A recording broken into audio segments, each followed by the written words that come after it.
on Hollywood Boulevard tonight.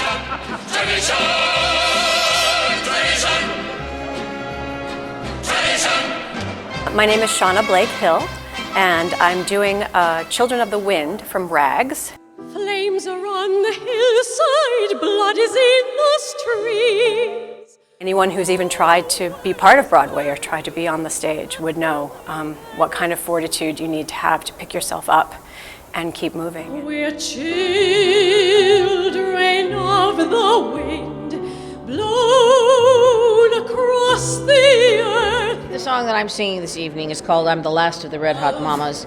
'Cause I'm the last of the Red Hot Mamas. From a show that I wrote about the life of Sophie Tucker. Today, it's a return to One Night Only, a production I've done for the last 10 years. We tell a story. Each year we tell a story, whether it's Rodgers and Hammerstein or about the Jewish history of Broadway. Do you realize that most of the musicals on Broadway were composed by Jewish men?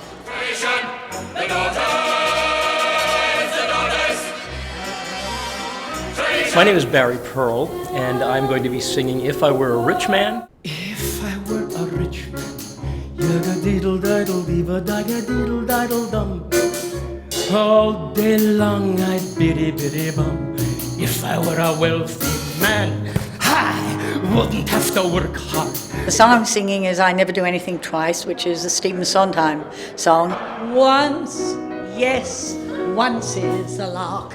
Twice, though, loses the spark. The three of us created a show called Side by Side by Sondheim, which was on in London. And when we came to Broadway, Stephen said, I wrote a song for 7% Solution, and only about 8 bars of it ended up in the film. And I wondered, would you sing it for me, Millie, on Broadway? So I was the first person ever to sing it on stage. So as far as I'm concerned, it's mine.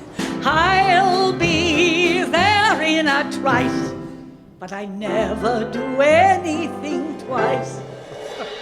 Except, no, I never do anything twice. I do a one-man show called An Evening with Danny Kaye. A director came to me in a show and said, "You're going to play Danny Kaye," and I've got a script on my desk. And I started doing my research, and then I fell in love, and I've been studying him for years. I better stop because I feel you all having to go. I first met Michael because I was asked to do some events down in Palm Springs, and I went down, took my family, and it's a host of who's who of Broadway and Hollywood doing these great benefits, and it became like a giant family. This is the moment when all I have done, all of the dreaming, scheming, and screaming become one. So anytime Michael asked me to do something, we all do it. Well, Michael called me in New York and said, "Hey, we're going to do One Night Only in LA at the Pantages. Would you be interested?" And I said, "Would I ever?" It's a pleasure to see Hal Linden again. He still sounds great. I'm doing from the Rothschilds called In My Own Lifetime. I think the only person other than me who recorded it was Sammy Davis Jr. In my own lifetime, I want to see the walls come down, and then I'll rest. And one time when I saw Sammy, he said, "I'm singing your song, kid." In my own lifetime.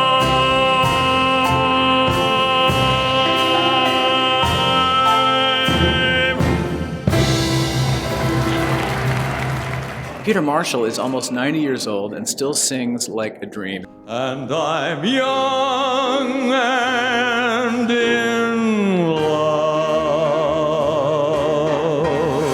It's a glorious night to keep this show alive, this wonderful music with these great performers who I adore.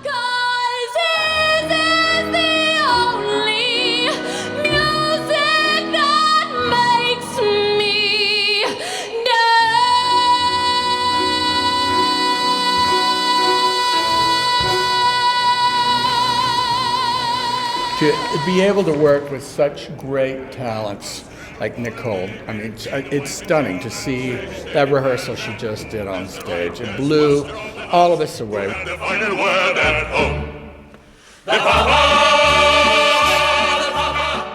The Actors Fund is truly an incredible organization. It's called the Actors Fund, but actually they take care of all kinds of people in the business, including musicians. We have, 16, 17 performers singing one song, and we'll raise a few bucks tonight, which is wonderful for us. It's so much fun to do, and then so good for the Actors Fund. We actually help people all over the country, from the desert in Palm Springs to Los Angeles to New York. It's wonderful that the Actors Fund is going to help them because they help so many thousands of actors through housing, bereavement counseling, psychological counseling, with medical needs. It's a great, great organization. The Actors Fund is very important to us fellow actors. It's tough. They didn't even bury us in the same cemeteries in the olden days. As a matter of fact, it's still about that way right now.